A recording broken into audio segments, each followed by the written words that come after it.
Hi there, little berry, Zeri Berry here. Now, I'm not being lazy, I am just freezing cold, so I've got my blanket round me. Hopefully I don't get too cold to do this vlog. During the course of my investigation and review of the Michael Jackson issues, I've been looking into matters in relation to domestic violence. I've also been looking into sort of trauma and how that plays out from being younger to being older, and how our attitude towards our past changes as we get older. Back in 2002, I believe, Christina Aguilera released her second album, which she called Stripped, and I thought it was fantastic because almost every single song on that record, both lyrically and musically, was very different, and they didn't really fit specific genres, not all of them at least, and they all made a statement or said something that was meaningful. You can tell that these songs were selected particularly because they were,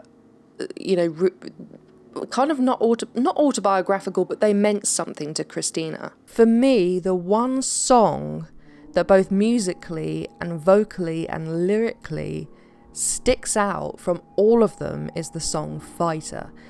And I remember when I first heard that, I think this is the first time I really heard Christina getting really raspy and graveling in her voice. Like, she was really growling, a little bit like how Britney Spears does.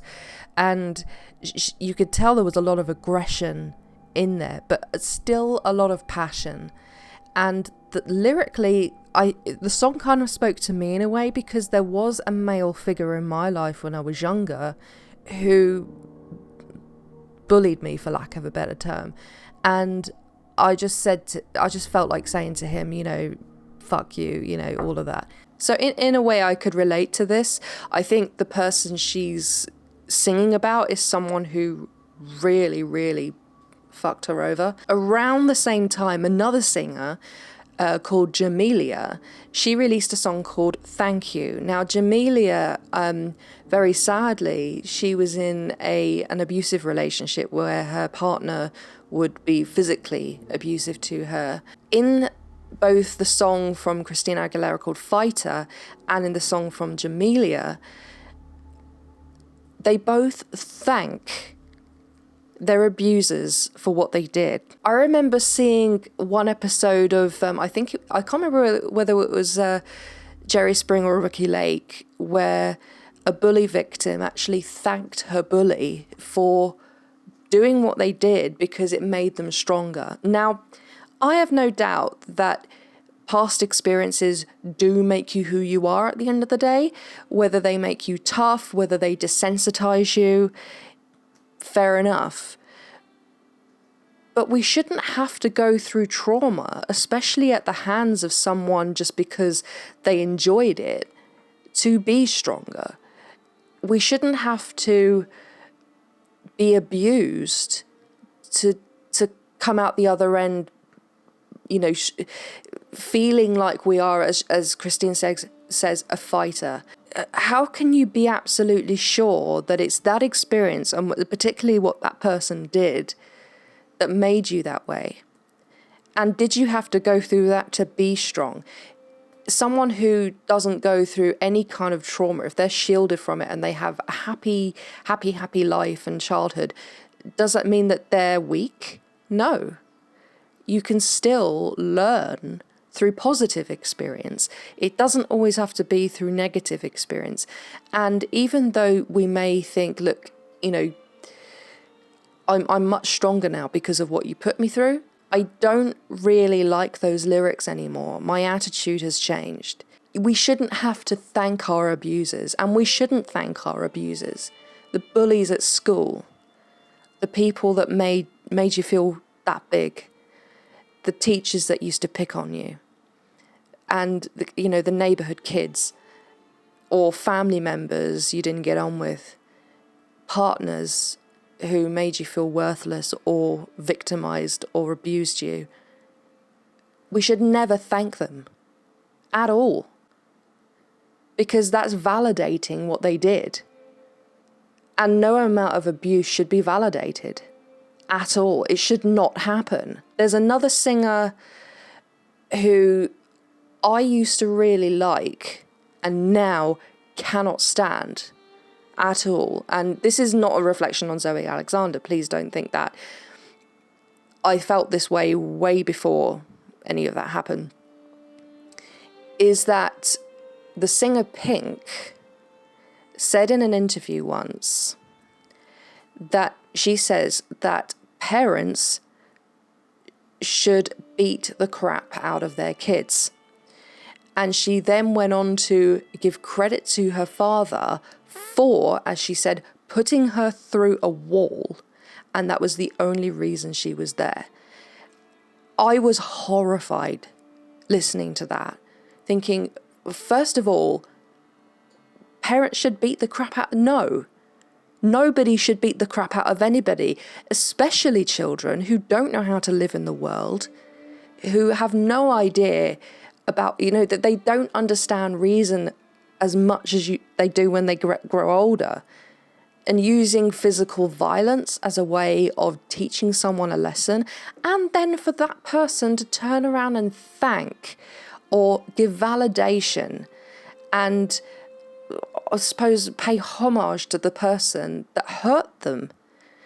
And how does she know that it was the abuse she received that made that happen? I don't understand how one can get to that limit. Like, you hurt me physically, mentally, emotionally, but I'm better for it. No, there's a reason why abuse goes in a cycle. There's a reason why those who are victims become perpetrators, because it's their minds have been conditioned subconsciously or however that is how human beings must be treated, or that is how animals must be treated. Whichever, it goes through that cycle. And especially when we're younger, when our brains are much more malleable and pliable and absorbing everything like a sponge, they are more easily molded than they are when we're much older. When we get into relationships, either whether it's a romantic relationship or a new friendship or someone we meet we really, really admire, we become almost childlike again, in the sense that our feelings and our whole being basically becomes malleable again. The person you have feelings for, whether it's romantic or platonic or admiration or whatever, has the power to hurt you because you have feelings for them. When you're a child, who do you love more than anyone? Your parents. And if they hurt you, they hurt you. And yeah, I was spanked as a child. Many people were, because that is how people dealt with children when I was younger. That's how they were taught. I'm not validating what they did. I'm not forgiving what they did. But that's what it was like then. It was deemed to be acceptable. Nowadays, we know that physically harming somebody is not acceptable. And it winds me up that people think that children should be dealt with in that way, when there's absolutely no way an adult would be dealt with in that way. Even disciplinaries at work, or they should at least, be handled in a very tactful and professional manner. Yet it's okay to not only physically discipline a child, but it's okay to humiliate a child. It's okay to give a child a damn good bollocking. If that ever happened at work, you'd go straight to HR. That would not be acceptable. I don't agree with anything like that happening to anybody, especially children, because then it teaches them that that is how human beings behave towards one another. That is wrong. So looping it back to the song Fighter, my attitude towards that song, as far as the lyrics are concerned, are completely different to how they were when I first heard the song. I no longer appreciate those words, and I'm not trying to be disparaging to Christina. I'm sure she stands by those lyrics because she wrote them, and also Jamelia's song, Thank You.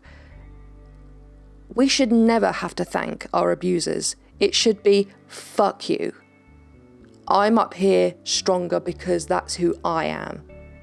And whether or not you played a part in that, I'm not going to say thank you. I'm going to say fuck you.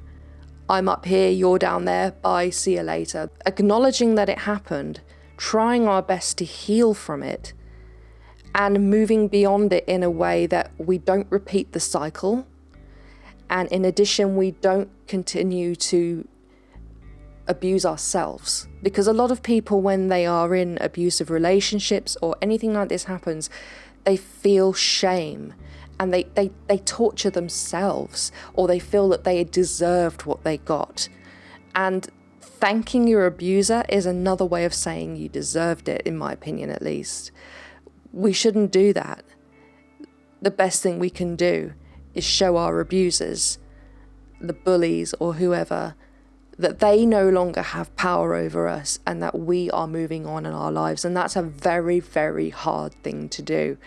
It can take a lifetime to get there, and many people go through decades of therapy just to get by. And it's not just to be able to just completely heal from it and move on. It's been able to get through the day. It's been able to get through the months and the years. It's very, very sad that that has to happen, but I'm afraid it does have to happen. But I don't believe that we should ever thank our abusers at all. But that's just my view. Thank you very much for watching, and please let me know what you think below. And I appreciate this is a very controversial subject, but I have absolutely no problem expressing my opinion on this. And if you have any questions, any comments whatsoever, let me know. Hit me up on Instagram, Twitter, or my Facebook page, and I'll speak to you soon, little berries. Bye!